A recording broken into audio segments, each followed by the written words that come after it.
CM Revanth Reddy assembly సాక్షిగా అడ్డగోలు హామీలు ఇచ్చారని తనకు పాలన చేతకావడలేదు ఒప్పుకున్నారని బీఆర్ఎస్ వర్కింగ్ ప్రెసిడెంట్ కేటీఆర్ అన్నారు. ఎన్నికల హామీలపై తాను ప్రశ్నిస్తుంటే రేవంత్ అక్కసుతో మాట్లాడుతున్నారని విమర్శించారు. సంవత్సరం కడుపు కట్టుకుంటే రుణమాఫీ చేసేస్తామన్నారు. ఎందుకు చేయలేదని అడిగారు. అంతే తప్పించి రైతు బంధు ఇచ్చి తీరతామన్న సీఎం మాట తప్పి రైతులను మోసం చేశారని కేటీఆర్ ఆరోపించారు.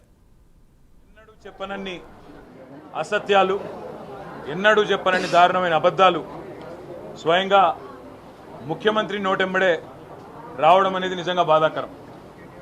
కాకపోతే ఒకటి మాత్రం ఇవాళ తేటతెల్లం అయిపోయింది.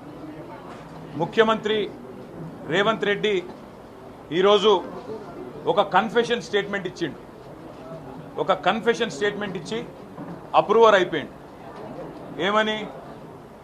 నా వల్ల కాదు ప్రభుత్వాన్ని నడపడం, నేను ఇచ్చిన హామీలన్నీ తెలివి తక్కువతనంతో ఇచ్చినా, నాకు తెలియదు 6 గ్యారెంటీల అమలు సంగతి కానీ, రుణమాఫీ సంగతి కానీ, మిగతా విషయాలు కానీ ఏదో తెలియకుండా కేవలం ఓట్ల కోసం మాత్రమే నేను హామీలు ఇచ్చినా, అప్పుడు బుకాయింపు మాటలు చెప్పినా, కానీ తంతె గారెల బుట్టలో పడ్డట్టు అనుకోకుండా వచ్చి అడ్డిమారి గుడ్డి దెబ్బలక ముఖ్యమంత్రి అయినా. ఇప్పుడు ముఖ్యమంత్రి అయినాక నాకు నడపస్తలేదు, నాకు వ్యవహారం తెలుస్తలేదు అనే కన్ఫెషన్ స్టేట్మెంట్ మాత్రం ఇవాళ రేవంత్ రెడ్డి గారి అక్కసుతో కూడిన మాటల్లో స్పష్టంగా బయటపడ్డది.